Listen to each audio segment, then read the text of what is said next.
សុំធ្វើកុមារាមួយថ្ងៃកាលណាគឺថាមកសុំមកអង្គុយលេងដេកសាច់នៅមាត់សមុទ្រជាមួយនឹងកូនក្មេងគឺថាថ្ងៃនេះគឺបបិសោតថ្មីខ្លាំងមែនតើដែលខ្ញុំបានធ្វើដំណើរកំសាន្តជុំមិត្តភ័ក្តិក៏ដូចជាជុំជាមួយនឹងលោកគ្រូមកដល់ខេត្តកែបឥឡូវនេះយើងកំពុងតែធ្វើដំណើរនៅលើដងផ្លូវឆ្ពោះទៅកាន់ឆ្នេរមកកន្លែងដែលគេហៅថាឆ្នេរអង្កោលចំពោះខ្ញុំផ្ទាល់អ្វីដែលខ្ញុំចាប់អារម្មណ៍ខ្លាំងពីដំណើរកំសាន្តមួយនេះគឺខ្ញុំសង្កេតឃើញពាក់ព័ន្ធជាមួយនឹងបរិស្ថានគឺថាស្អាតខ្លាំងតែម្ដងនិយាយទៅគឺតាមដងផ្លូវដែលបានធ្វើដំណើរទៅហ្នឹងគឺអត់មានសម្រាមផ្លាស្ទិកសូម្បីតែមួយយើងមើលទៅឃើញធម្មជាតិបៃតងឃើញទឹកសមុទ្រឃើញទូកពិតជាស្រស់ស្រាយខ្លាំងមែនតើហើយរីករាយស្រស់ស្រាយគ្រប់គ្នាតែម្ដងមិនថាអ្នកជិះនៅខាងក្នុងអ្នកជិះនៅខាងក្រោយគឺថារីករាយខ្លាំងមែនតើជាមួយនឹងខ្យល់អាកាសបរិសុទ្ធនៅក្នុងតំបន់ឆ្នេរសមុទ្រមួយនេះហើយនេះគឺជាទស្សនវិជ្ជាដែលពួកយើងបានធ្វើដំណើរមកដល់ទីតាំងឆ្នេរដំបូងគេប៉ុន្តែអ្វីដែលខ្ញុំចាប់អារម្មណ៍ខ្លាំងជាងគេពាក់ព័ន្ធជាមួយនឹងតំបន់ឆ្នេរមួយហ្នឹងគឺខ្ញុំសង្កេតឃើញថាមានអ្នកលក់នំរ៉ូទីច្រើនខ្លាំងមែនតើខ្ញុំមិនដឹងថាវាជា landmark នៃ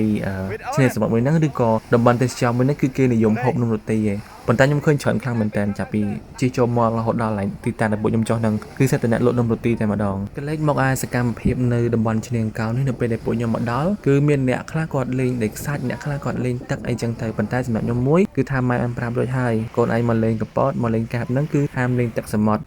អញ្ចឹងយើងមានធ្វើកូនល្អតាមគាត់ដើរលេងតែមាត់ទឹកហ្នឹងលេងដីលេងអីជាមួយនឹងក្មេងៗទៅមានអីយើងបានលេងដីលេងដើរមាត់ទឹកហ្នឹងក៏សប្បាយម្យ៉ាងដែរតែប៉ុន្តែគ្រាន់ថាមកដល់មាត់សមុទ្រហើយនៅស្ដាយអញ្ចឹងក៏ឆ្លៀតចុះបានតាមជង្គង់បន្តិចទៅយល់ថាចុះថតរូបផងចុះថតវីដេអូផងប៉ុន្តែធៀបប៉ិតចង់លេងទឹកនឹងឯងតែយ៉ាងណាខ្ញុំនៅតែអត់ហ៊ានចុះជ្រៅអញ្ចឹងគឺខ្ញុំចុះបានតាមជង្គង់ហើយប្រហែលជា2ម៉ែត្រពីមាត់ទឹកអីទេបើខាងមិត្តភក្តិខ្ញុំវិញគឺថាចុះដល់កប់តែម្ដងហើយខ្ញុំគឺហ៊ានតែប៉ុណ្្នឹងគឺដើម្បីថតរូបលោតអីផ្សេងៗទេហើយចំពោះរូបថតដែលខ្ញុំបានថតហ្នឹងជាមួយខ្ញុំនឹងទម្លាក់ចូលនៅក្នុង Facebook តាមក្រោយនៅក្នុងវីដេអូនេះគឺចង់ចែករំលែកពីសកម្មភាពសប្បាយៗនៅលេង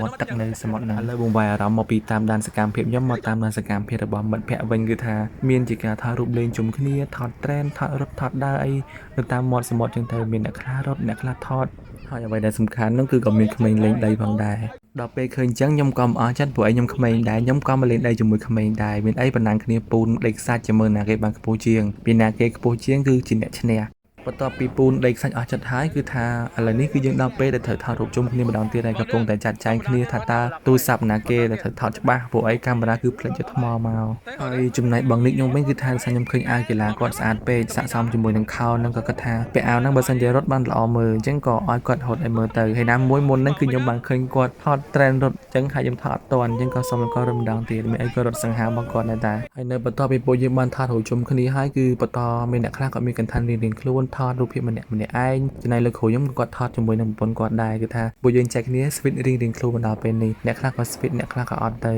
តែខ្ញុំអត់មានស្វីតទេពួកខ្ញុំនៅម្នាក់ឯងខ្ញុំថតចុងក្រោយបន្ទាប់ពីការថតរូបកំសាន្តការដើរលេងនៅមាត់សមុទ្រការពូនដេកសាច់អីគឺបានចាប់សពគ្រប់អស់ហើយពួកយើងក៏បានធ្វើដំណើរត្រឡប់មកកាន់ resort វិញដើម្បីរកកន្លែងសម្រាកដូចជាជួបជុំហូបអាហារពេលល្ងាចដូចជាមានដូចជាសាច់អាំងអីជាដើមហើយនេះគឺជាវីដេអូ part ទី1ទេគឺនៅមានវីដេអូបន្តទៀតខ្ញុំនឹងបង្ហាញអំពីសកម្មភាពនៅពេលដែលពួកខ្ញុំផឹកសាយហ្នឹងគឺយើងឡើងទៅលើភ្នំបូកគោអញ្ចឹងកុំភ្លេចជួបគ្នានៅវីដេអូក្រោយអរគុណច្រើនសម្រាប់ការទស្សនាសូមជម្រាបលា